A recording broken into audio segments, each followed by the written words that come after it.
and welcome to a new series of Mock the Week. I'm Dara Breen. Joining me this week are Andy Parsons, Diane Morgan and Russell Howard, Chris Addison, Hugh Dennis and Milton Jones.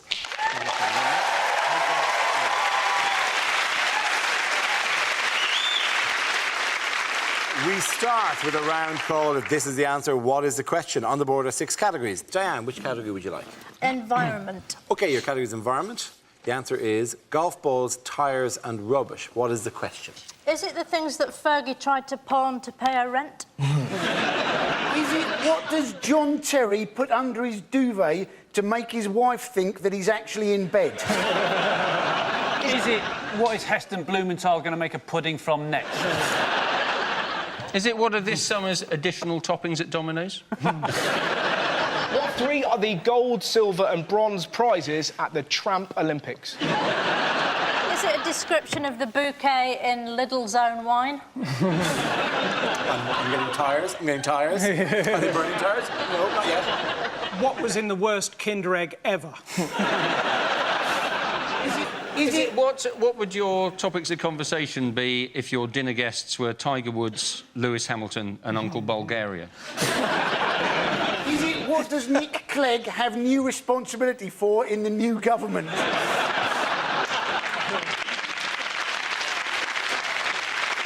Name 3 things Hugh Dennis hasn't done a voiceover for. Let me just say this to you. Continental. Is it what does Optimus Prime ejaculate?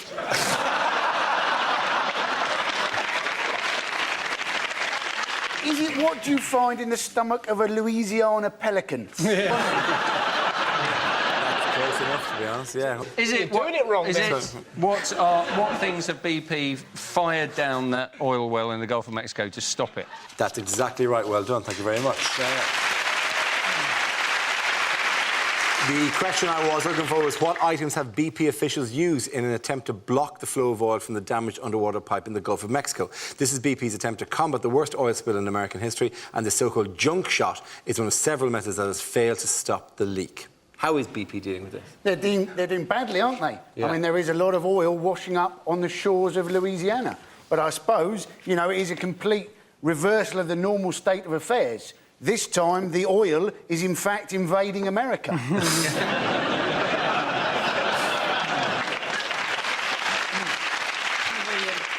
One of the first things that BP tried to do to shut it down was to put a top hat dome on it. You can tell the Tories are back in charge.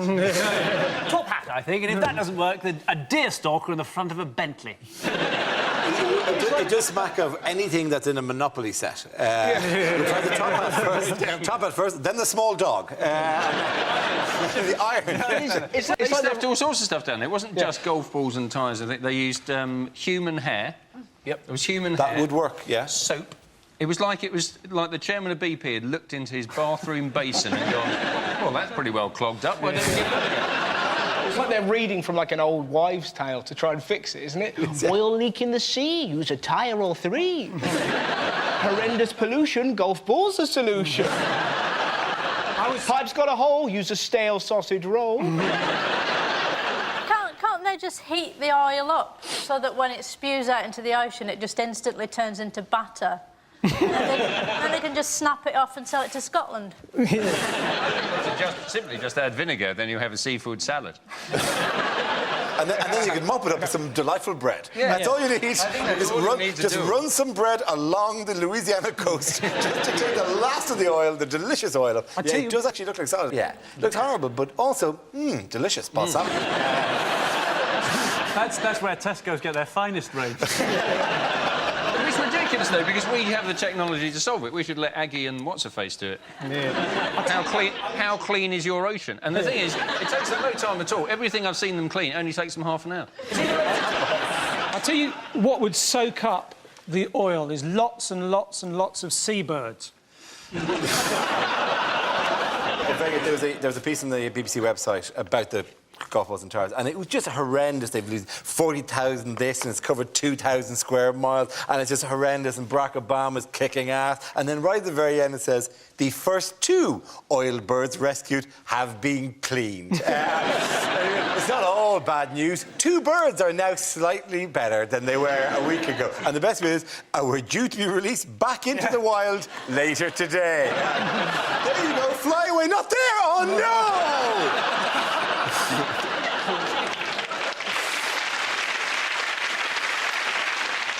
But in America, they've really been blaming Obama, haven't they? They've just kind of go, he needs to fix it. And you're like, he's a president. He's not Jesus. Stand aside, everybody. I'll soak this up with my afro.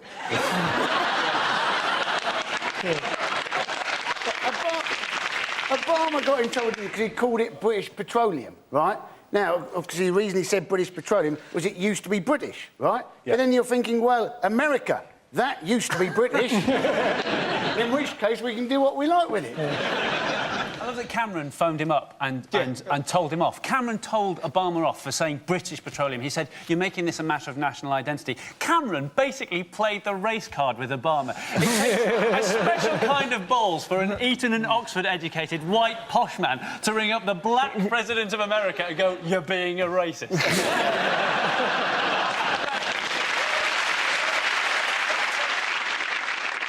How much would you love to have heard that phone call? Because he clearly didn't bollock Obama. He clearly, like, oh, I've got to call Barack Obama. It would have been like me, age 12, ringing up Jet from Gladiators. I'd have been like, I'm going to do it. You're really good with a bugle stick. That must be a bad moment when Cameron comes home and sees the post-it on his fridge, ring Obama. Yeah.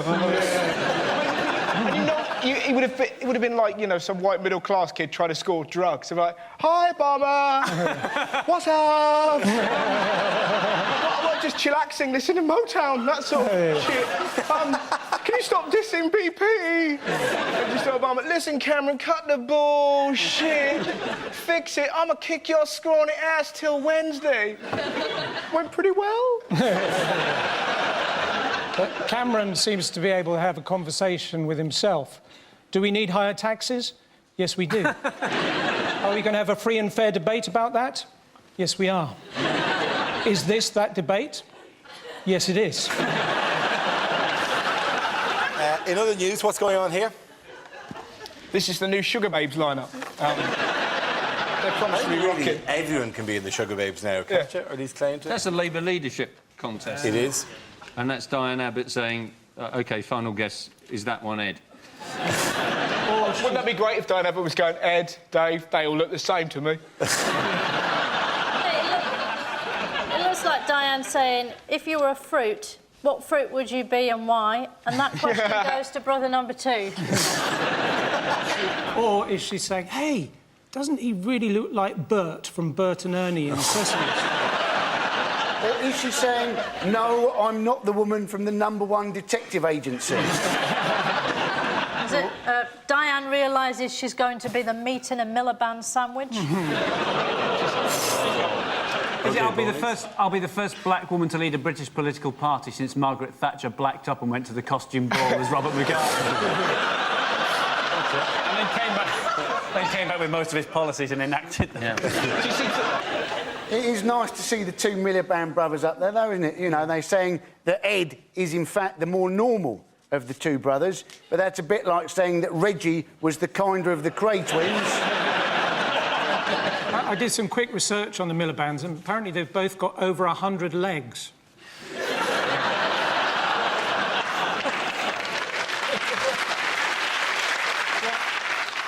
I think they should get together. I think they should join forces, because a Miliband times a Miliband, that's a Billyband.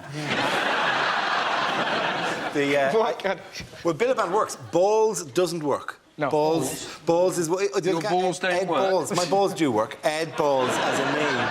Like we've just recovered from, as comedians, from 8 years of a man called Bush in one political office. I mean, it just doesn't... It's just having Prime Minister Balls just, you know... I'm sorry. But I think the Sun would love Balls to be the Prime Minister. They'd be loving the headlines they could come up with. Hitting the balls, balls up, trying to photograph him in a large farm next to a massive rooster. You can see the massive cock and balls. They would absolutely adore it. A massive rooster. They couldn't just bring the rooster closer. They couldn't just use a like perspective trick. Or go, okay, no, just hold the rooster in your hand and put head balls there. That'll work. That'll work. God, we got him in the one But shot. also, just the idea of this crazy scientist make the rooster bigger, then we make the call. We make I do think like, Ed shouldn't worry if David does get the leadership, because, you know, after a few months, his mum will go, oh, David, give Ed a go, don't be mean. But also, you couldn't really run against your brother and not... Like, if you were losing, you'd pull out a family secret, wouldn't you? Straight away, like, yeah, well, at least I didn't shit myself at Wookiee Hole.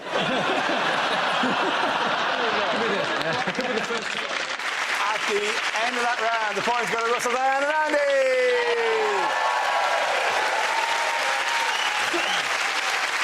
Now we play a round called Mocked Out in the quarterfinals as usual. This game involves Milton, Andy and Diane, so if you could make your way to the performance area, please. This round is a stand-up challenge. I launch the wheel of news, and wherever it chooses to stop, one of our performers must step forward and talk about that subject. The winner is whoever I think is the funniest. OK, here we go. The first subject is the coalition government. Andy Parsons. Yes. So they told us to vote, we voted, and we now have a government that absolutely none of us, in fact, voted for.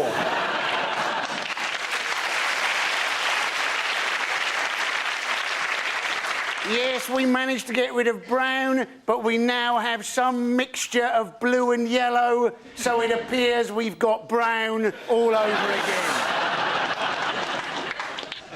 And you may have seen we had Richard Littlejohn in the Daily Mail describing the new coalition as like the film Brokeback Mountain because it involved two men working closely together. I would like to describe Richard Littlejohn as like the film The Shining. A dangerous psychopath sat at a typewriter, going demented, typing the same crap over and over again. Thank you very much, Andy Parsons. OK, let's spin the wheel again. The subject is accents. Who wants to come in on that? Diane. Apparently, they're going to start using more regional accents on things like computers and answer machines, you know, because people are getting bored with the usual American or posh-sounding voices on things, and they want some alternatives. And I was trying to think what else you could have, and then I thought, imagine someone's trying to force the door on one of those talking cars, and instead of it going, stop, move away from the car, this car is alarmed, instead of that you get, oi, get off, you'll break it. See, I think they should get an old woman to do the tube stops on the London Underground. This is Callie Edgewood. I'm 87. This is Hanger Lane. I used to have a friend who lived in Hanger Lane. She's dead now. Thank you very much, Jack.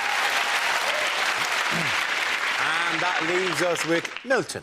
Let's see what subject. Let's spin the wheel. The subject is family. One of my earliest memories is seeing my mother's face through the oven window.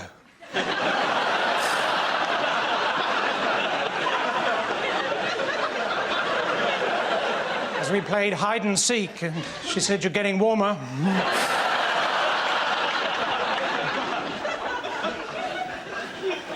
My auntie Jean got a sister called Jean. Her daughter Jean just had a baby, called it Jean. They all went to a nightclub to celebrate. They got to the door and the bouncer said, "Sorry."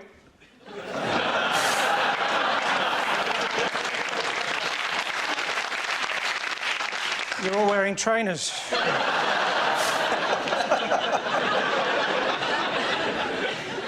My grandfather, Jean,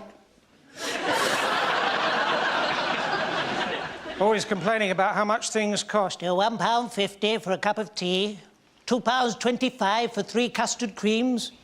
I said, "Look, Grandad, you just popped round. I didn't invite you."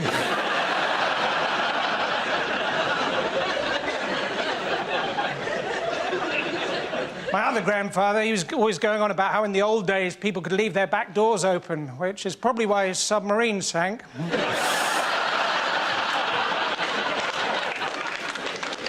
My other grandfather... When he died, we didn't even get the chance to say goodbye, which was all the more poignant because he drowned in a bowl of Cheerios. At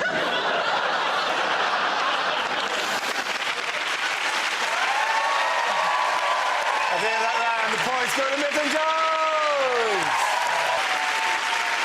Yes.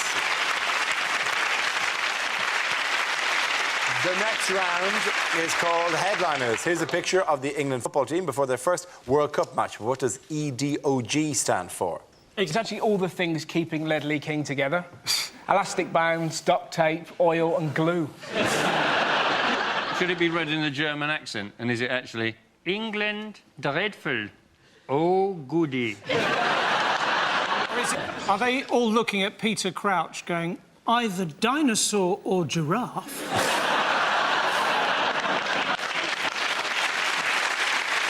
Is it what they're thinking about John Terry? He's doing our girlfriends. It's actually, I know what it is. It's what Phil Neville's doing during the World Cup. Eating donuts off Gary. Is it actually it's just the word edog, which is the way that Wayne Rooney says hedgehog? That's all. Is it 11 dodgy, overpaid geezers?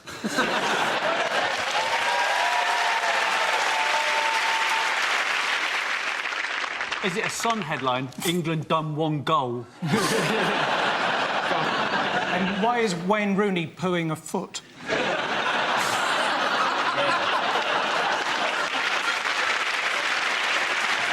Have they got the number of times they've been unfaithful on the front of their shirts? Is it England's draw opening game? It is indeed. Well done, Chris Addison. Congratulations. The answer I was looking for was England draw opening game. England made a stuttering start to the World Cup in South Africa. They drew their opening game with the USA after a massive goalkeeping error by Robert Green. Do we all enjoy it? Well, you have to feel sorry. Seems like we're too loud in Irish accent. Do we all enjoy it? Yeah, but you have to feel sorry for Robert Green. Apparently he went into the dressing room and put his head in his hands and dropped it. Do you know, they made Robert Green do a random drug test. Yeah. What were they expecting to find? Night nurse. In the paper, they said brilliant, and they said he would bounce back. But that's what he tried, and he still couldn't keep it. I did see that John Terry said that everybody should get behind Robert Green. Yeah. And I think that's a brilliant idea. You feel so sorry for them. You see all these sort of blokes go, oh, I could have saved that. Oh, no, you could. Look how fat you are. You look like a potato in a shell suit, mate. You couldn't have stopped that. Yeah, well, man could have saved that. She's in a home. She thinks she's a pineapple. Every international tournament, you, and I obviously have to say, you know, because I'm not English, you do this thing where you go, oh my God, we're the greatest, we're the greatest, we're the greatest, we're the greatest, oh my God, we're the greatest. You're like X Factor parents, pushing a slightly not good at singing child into the audition, going, go on, sing your song. You're just as good as the Brazilians, sing your song, and then the child goes, la, and then, bam, it gets kicked out, and then you go, you're shite, you're the worst singer, you're the worst child we've ever had. But Dara, as I understand it, this poor guy, Robson Green, is it? Yes. Robson Green, who I don't know why anybody thought he'd be able to... He can't hold a note, let alone... It was an ITV deal. He was on some sort of thing. It Yeah. is. It's Ross Kemp next week. It is, yeah.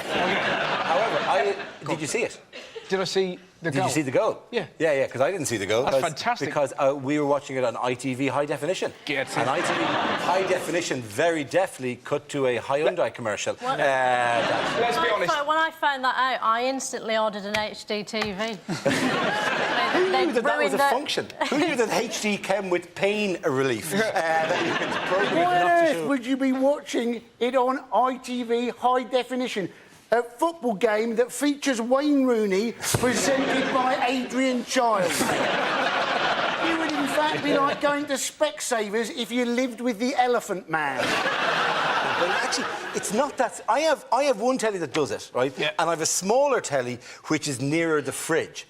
I haven't turned on the high-def one yet, right? Because, you know, it's like, beer or a bit of a walk to beer. And the pictures aren't that better. They're just slightly clearer. Have you thought about putting a television in the fridge? Yeah. So when you open the door... How cool would that be? Well, it would be...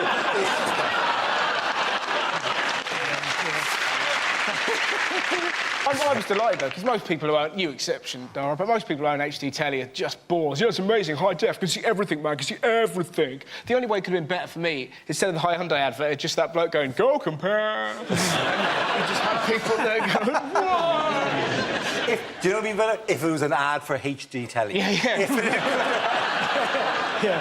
Are you enjoying this picture crystal clear? Get off the screen!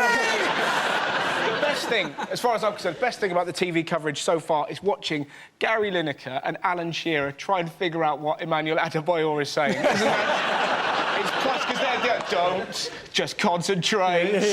Try not to look racist. Can't understand a word you're saying, Emmanuel. Nod.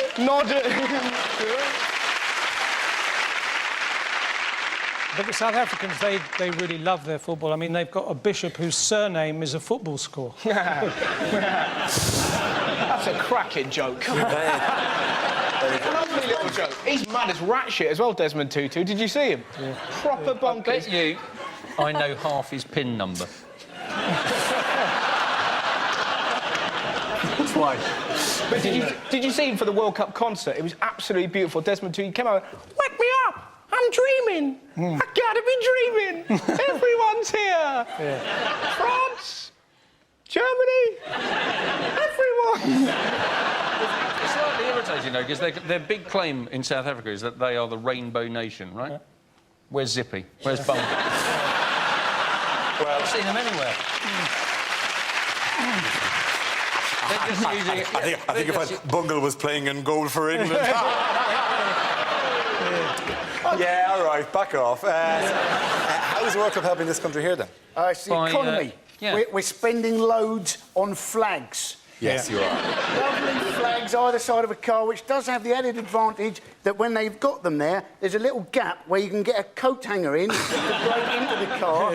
The trouble is, the cars that normally have got flags on them, the most valuable thing in the car is, in fact, the flag. It's so awkward, though, isn't it? No, because there are a lot of people... You can tell people who don't understand football or don't watch football, because they are the people who, when the cars go past with the flags on, they don't understand what it's about. You can see them standing at the side of the road just sort of going...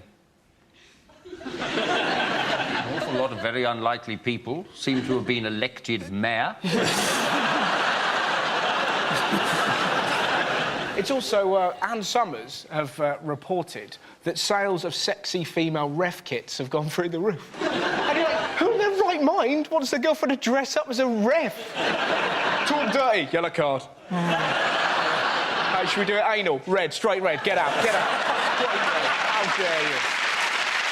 At the end of that round, the points go to Chris Hewin-Milton. Now we come to scenes we'd like to see, so if everyone can make their way to the performance area, please. I'll read out this week's topics, and then we'll see what our panellists can come up with. OK, here we go. The first subject is commercials that never aired. Our website shows the complete range of pubic wigs. Compare the Merkin.com. Want to dress like you've got no GCSEs? Come on down to JJB! This ad may be thoroughly misleading. The product may not work and it may burn your face off.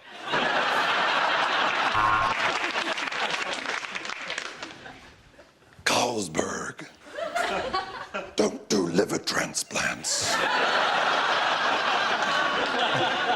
But if they did...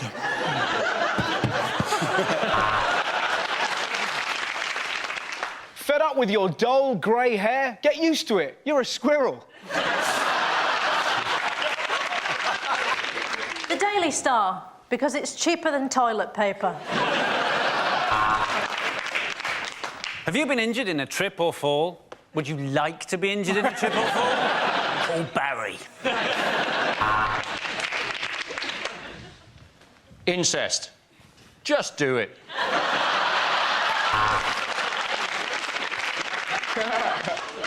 Marmite. You either love it, or you hate it, or you think it's OK, but you'd rather have marmalade.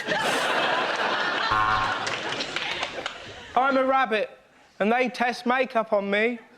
But I don't mind, because I'm a bit of a slag. Burger King, because you can't taste anything when you piss. Have you got long, dry hair? Could we stuff it down an oil well?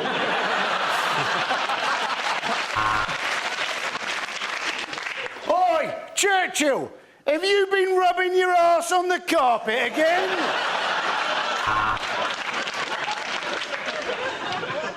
Hello, I'm Carol Vorderman, and this is my grandmother. Yes, I will literally sell anything.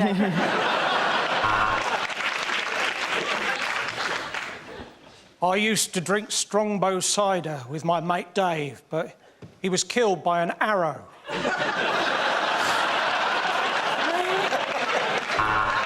It's Christmas every day with new Brussels sprout flavoured condoms.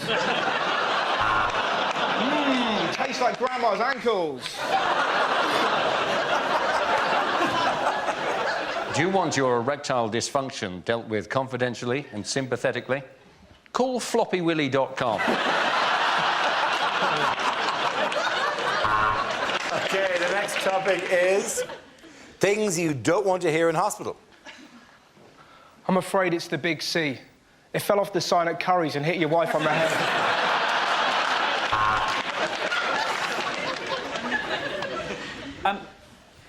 Whose penis is this? Come on, push! Push! We've got no staff and the bed needs moving! So, just checking your notes here. You're Mrs. A. Oh, I'm sorry. You've got MRSA.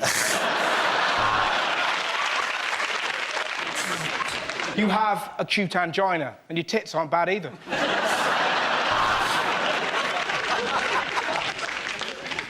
And if you don't want to know the results of your tests, look away now.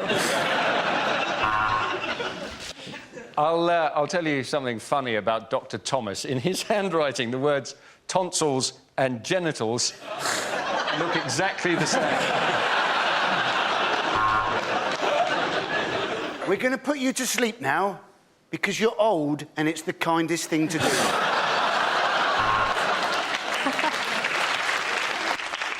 So, talk me through it again, Mrs. Hopkins. You were having Sunday dinner.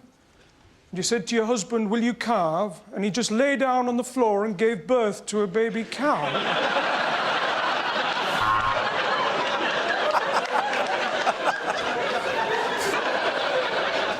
Of course it's upsetting, but, you know, Hitler only had one ball, and look how well he did.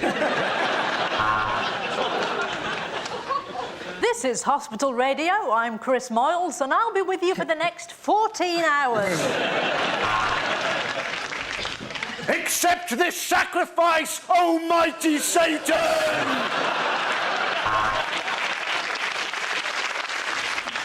I don't like the look of the charts, Mr. Wilkins. Dizzy Rascal at number 1. How many fingers? That's right, 2. Fuck off. Well done, very good. The end of that round. The points go to Russell, Diane and Andy.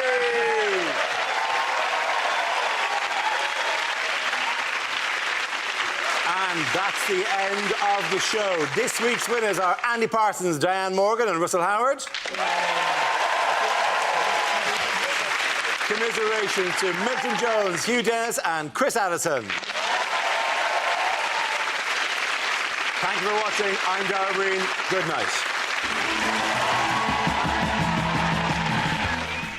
Comedy, football, all rolled together. Catch the World Cup Comedy Collection on the new BBC Comedy website, or flick to BBC 3 for Lee Nelson's Well Good show, Quality. And later here on BBC 2, some storming games in the World Cup. It's Match of the Day at 11:20.